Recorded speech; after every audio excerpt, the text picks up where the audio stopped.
You may listen to my news reports on the radio in the morning. I read his daily online newsletter every morning. Reza is the publisher of AlleyWatch, an online media company that covers the tech industry in New York, and sometimes with credit I will use stories that I find on Reza's daily newsletter, though we've never met until this instant. How is business for your online publishing company right now, Reza? Business is excellent, actually. The New York ecosystem over the last 10 to 12 years has rapidly evolved since really the financial collapse. And tech has really become one of the solidifying forces in the New York economy. For example, when we launched this publication in 2013, $820 million of venture capital went into New York companies. Last year alone, it was $10 billion. Do you have reporters out covering? You using news releases? How do you get all this content? Every day, for instance, there's the names of the latest companies that have been funded, and you can read about them every day. Yeah, so we don't really look at ourselves as a traditional media company because we're focused on tech. The type of content that we produce is a bit different than traditional media publications, and we rely a lot on data and news sources and data sources to come up with our content calendar. And as a result, that's, we're monitoring different feeds, SEC filings to see who's getting funded. And a lot of it also comes in internally from, the relationships we've established. So, PR agencies, companies themselves, their marketing teams reach out to us, say, we're, raising our funding in a month or in a week. We'd like you guys to cover us. They call you now. Yes, that's correct. That's a great position to be in. Yes. That's the easiest way to do it. We love inbound versus outbound. And we don't look at ourselves as a traditional media company with reporters because, I don't have a background in traditional media. And when looking at sort of, the media model, we looked at it from an oil and gas analogy, and we have to get content to come out of the well and we have to get it into people's homes. And if we can establish some sort of comparative advantage in doing those things, that helps us sort of in the longer term to be a more viable business model because the economics of media are not necessarily the most compelling. So your comparative advantage at AlleyWatch is? We know how to get content in the homes of people more effectively than other people. We also know how to produce content more effectively. So a lot of the content that you see, some of the daily funding reports that you see that you mentioned, a lot of it is automatically generated from our news sources. So there's a bit of automation going involved there with limited human interaction. So to pay someone to write a story about a company, we have to earn, whatever our variable cost was there back. But if we're able to kind of build a system once and let this repeat and, rinse and repeat over and over again, then, we've built something that's a little bit more enduring. So as opposed to a traditional newspaper, and I guess I've kind of noticed this, the AlleyWatch seems to be a voice of an industry.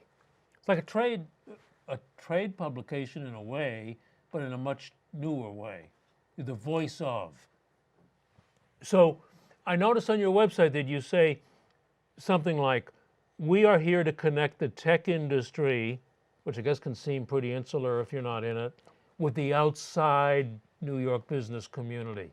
And I found it interesting that you saw a need for that. Why does the tech industry, which is booming so much, need to even care about the rest of the business community in New York? Well, I think it's a sort of symbiotic relationship that they both need to care about each other. Number one, we can operate in this insular sort of tech bubble, but at the end of the day, all these tech companies that we cover that are if they want to be around, they need customers. Given that we're in New York, which many label as a hyphen tech town. There's advertising, finance. We're at the epicenter of so many different industries and nascent industries.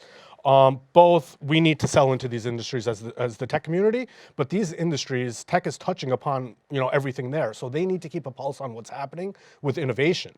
So as a result, they'll leverage our publication to keep their eyes on the ground of these are the new opportunities, these are sort of partnerships, these are threats, these are companies we might want to acquire, things of that nature. So the fact that it has become, as you put it, a hyphenated tech city creates the demand for all this data that you're downloading. That's correct. everyone wants to know, especially in New York, everyone wants to know kind of where the puck's going to quote Wayne Gretzky, rather than where it's been. Right. So people want to know, this is the next cool thing that's happening, whether it's in tech or in a particular industry, and, how is this relevant to my business? Is the tech industry booming as much as all the newspapers say that it is here? Yes, I think if we look at the evolution of the economy in New York, we were in a very difficult position after, the hedge fund crisis and sort of the mortgage banking crisis, where Wall Street really wasn't as viable as a long-term employer, and Mayor Bloomberg had to diversify the economy. So championing tech was the easiest way. So there's over 300,000 individuals that are working in tech, depending on whose sort of statistics that you use. And they're creating sort of profound change. Now, where we are today, and that was speaking of, say, 10, 12 years ago, this Not evolution. that long ago. Yeah. I mean, really, Where- 10, 11 years ago. Where this evolution sort of has happened. But if we look at what's happening now, within the next 2 to 3 years, this digitally native generation is going to come online. And people like to say that we're in Web 2.0 or 3.0. I really believe we're in Web 0.5, where we're just going to start to see this next evolution of innovation come into the marketplace, and it will be a driver of the economy, whether you're in tech or not. Even looking at sort of the radio business, streaming has become such a large portion of this business now. So it's touching upon all these industries in different ways. If you go to, the hospital, everything is done on a computer. Everything is done with records and whatnot. So it's touching on every industry, and we're just starting to kind of uncover the vast potential there is there. What's the next big thing that we're going to start to hear about and notice? I think you might not necessarily hear about it, but there will be applications of artificial intelligence, and it will become less of a buzzword, and you'll start seeing practical applications of this technology. I think, when a technology first comes out, what you see is really the most gimmicky, sort of sexy version of it. And then when it really gets widespread adoption, it just becomes sort of commonplace and, almost commoditized. So the use of sort of artificial intelligence, machine learning, and this sort of automation is on the next sort of horizon, especially, for companies in New York and some stalwart industries. Is AI going to create more opportunities than it eats up? It will, I think, in the longer term. It will also eliminate some sort of opportunities, but it will create higher value opportunities. So, to be frank, I think maybe the distribution of, those who benefit from AI may not be equitable. Those that are skilled and knowledgeable in it. And that's, I think, part of it is, that's just the nature of, technology. Some are so into this that they're starting to say that the most important use of tech now is to increase repeat business and more interactions with existing customers, and that is more important than going viral now. Is that correct from your knowledge? Is that what's I think, trend? rather than sort of increasing sales and having that sort of top line business goal of increasing revenue, I think what AI enables people to do is really understand the needs of their customers, which I think is just a global business tenet that's not, dictated by technology. It's just been there forever. Yes. When you understand your customers' needs, you're able to deliver more effective solutions to them. And that's what the skeptics say. I've heard tech people go out to smaller business and they say, we'll help you parse data on your business. Yeah. And the guy says, get out of here, I know my customers. But we're beyond that, because it gives you some surprising things, right? You don't know everything. Yes, because there's an exponential creation of data. If you look at it, I think, the statistic is on every day there's more, photos created than there were, throughout the course of history. So that exponential data, no one can manually process. I don't care how well you know your customers' needs.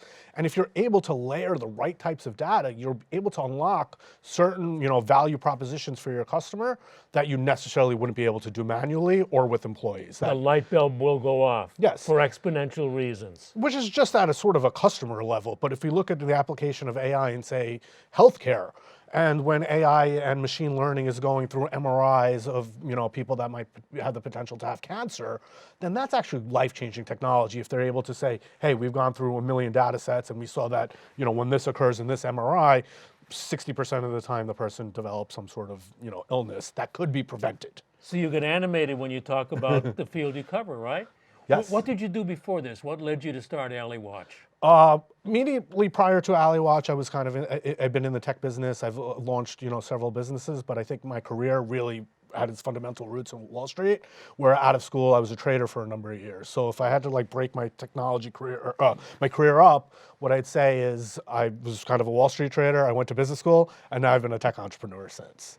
And you seem to like it. I do. Where do you take AlleyWatch? Where do you go with this as a business? So we've expanded our coverage to a couple of other cities where we saw, when we got involved in New York in 2012, we saw some, trends, and we make all these data-driven decisions, sometimes powered by AI, sometimes not. We saw some other ecosystems that were growing. So we've launched in LA. We have a similar property there called LA Tech Watch, Paris, Boston, London. So we're in 5 cities now. And You have an office in each of those cities? No. Don't tell me you all doing it from right here? Yes, we're a tech-enabled business, so we want to be sort of remote. I know. And one of my mentors was CEO of Madison Square Garden, and I asked him one day, do you have a huge staff in all these cities? Because they operate the Great Western Forum in LA. He's like, outside of the maintenance staff, no. He's like, you should be able to operate your business from one place. But it requires us to spend a lot of hours and a lot of hours outside of normal business hours just to kind of keep up with the markets that we're in.